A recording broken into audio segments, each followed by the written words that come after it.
নমস্কার, জি 24 ঘন্টা ডিজিটাল পেজে আমি অয়ন আপনাদের স্বাগত জানাচ্ছি। শোভাবাজার থানা এলাকার অবিনাশ কবিরাজ স্ট্রিটে তরুণ স্মৃতি সংঘের সরস্বতী পুজোর মণ্ডপ থেকে।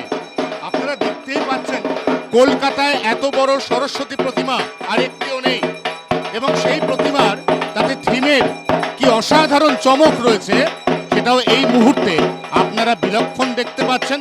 তার পাশাপাশি আমরা প্রতিমার অপূর্ব মুখ দেখাবো, ঠিক যেন একটি ছোট্ট শিশু, আমাদের ঘরের শিশু, তাকেই এখানে মা সরস্বতী আকারে বন্দনা করা হচ্ছে। এবং আমরা এই পুজো সম্পর্কে আরো জানার আগে আর একটা বিশেষত্ব দেখাই। সরস্বতীর ঠিক কোলের কাছে রয়েছেন স্বয়ং মা লক্ষ্মী। আপনারা দেখতে পাচ্ছেন লক্ষ্মীর সেই ছোট্ট প্রতিমা, এবং সেই প্রতিমার সঙ্গে রয়েছে লক্ষ্মীর বাহন পেঁচা, এবং সরস্বতীর ডান হাতের ঠিক নিচে রয়েছে সরস্বতীর বাহন অর্থাৎ রাজহংস। আমরা এবার সরাসরি এই পুজোর যারা উদ্যোক্তা তাদের সঙ্গে কথা বলবো এবং জানার চেষ্টা করব যে কলকাতার বুকে এত বড় সরস্বতী পুজো করা তার কারণ কি, তার মোটিভেশন কি, কবে থেকে পুজো শুরু, এই সব কিছু আমরা জানবো। পুজোর বয়স কত? এটি আমাদের 38তম বর্ষ। এত বড় সরস্বতী পুজো করার ইচ্ছা হলো কেন? এই বড় সরস্বতী আমাদের বিগত 2002 সাল থেকে হচ্ছে, এবং বিগত 2019 থেকে আমরা নানা রকম ভাবনা করার চেষ্টা করছি। এই সমস্ত ভাবনা আমাদের ক্লাব সদস্যবৃন্দদের। এই বছরে আমাদের ভাবনা হচ্ছে পরিপূরক, রূপে লক্ষ্মী এবং গুণে সরস্বতী। আপনারা দেখতে পাচ্ছেন এখানে মা সরস্বতীর হাতে একটি মা লক্ষ্মী আছে। আমাদের বর্ণনা, থিমের বর্ণনা বলতে গেলে এখানে বোঝাতে হয়েছে, দেখুন অনেক সময় দেখা যায় অনেকের কাছে বিদ্যা থাকলেও সঠিক অর্থ না থাকার কারণে তারা সেই বিদ্যাকে সঠিক জায়গায় তারা উপযোগ করতে পারে। অর্থাৎ রূপে লক্ষ্মী গুণে সরস্বতী। দেখুন এইখানে রূপে লক্ষ্মী, সেই জন্য লক্ষ্মীর প্রতিমা, আর গুণে সরস্বতী, সরস্বতী প্রতিমা তো আছেই।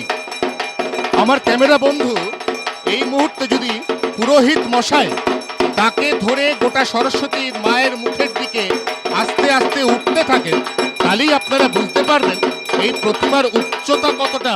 দেখুন পুরোহিত পুজো করছেন এবং তারপর আস্তে আস্তে যত ওপরের দিকে চোখ যাচ্ছে তত উঁচু সরস্বতী প্রতিমা। আচ্ছা, জানতে চাইবো এই প্রতিমার হাইট, উচ্চতা কত? ঠাকুমা, এই প্রতিমার হাইট হচ্ছে টোটাল সব মিলিয়ে 18 ফুট। একদম পাড়াতে এত বড় সরস্বতী পুজো, কলকাতার মধ্যে অন্যতম বড় পুজো হচ্ছে, কতটা আনন্দ হচ্ছে মনের মধ্যে? প্রচুর, মানে বলতে পারছি না এতটা আনন্দ হচ্ছে, মানে মুখ থেকে বোঝাতে পারবো না। প্রচুর, আমাদের এই 4টে দিন প্রচুর আনন্দ করি। মানে একটা যেমনি কলকাতা শহরে দুর্গাপুজো যত আনন্দ হয় তার থেকে বেশি আমরা সরস্বতী পূজায় আনন্দ করি। প্রচুর আনন্দ হয় আমাদের 4টে দিন। দুর্গা পুজোর মতোই তাহলে সরস্বতী পুজো জমজমাট কলকাতায় এবার। হ্যাঁ, একদম বলতে পারেন। আর একটা কথা বলতে চাই, সবাইকে আসার জন্য অনুরোধ করতে চাই। যদি সবাই ভেবে থাকে যে খারাপ পাড়া, নিষিদ্ধ পল্লী, আসতে ভয় লাগে, কোনো ভয় নেই। এই 4 দিন আমাদের যতদিন ঠাকুর থাকে ততদিন আপনারা আসুন, এসে ঠাকুর দেখুন। আপনারা এসে কোনোভাবে কোনো কিছু আপনাদের কিছু হবে না, এইটুখানি আপনাদেরকে বলতে পারি। আনন্দের সঙ্গে যাবেন, আনন্দের সঙ্গে থাকবেন। শোভাবাজারের এমন পাড়ায় এই পুজো, যে পাড়া ইতিমধ্যেই রেড লাইট আমরা সবাই জানি, কিন্তু সেই পাড়ার মধ্যে মা তো মাই, মায়ের পুজোয় আর পাড়ায় পাড়ায় ভেদাভেদ হয় কি? এবং ঠিক সেই কারণেই আমরা তরুণ স্মৃতি সংঘের এবারের পুজোয় যে অপূর্ব মাতৃ প্রতিমার দর্শন পেলাম, যে সুবিশাল মাতৃ প্রতিমা আমরা এই মুহূর্তে দেখতে পাচ্ছি, নিঃসন্দেহে উদ্যোক্তারা বলছেন সবাই আসুন। এটা শুধুমাত্র দূর থেকে ঘরে বসে নয়, একেবারে শোভাবাজারের এই এলাকায় দেখে মায়ের এই অপূর্ব রূপ দর্শন করে আপনারা মনে একরাশ তৃপ্তি নিয়ে তারপর ফিরুন নিজের বাড়ি। 24 ঘন্টার জন্য ক্যামেরা অরিন্দমের সঙ্গে অয়ন, শোভাবাজার, কলকাতা। বাংলার আওয়াজ, বাঙালির আবেগ, জি 24 ঘন্টা।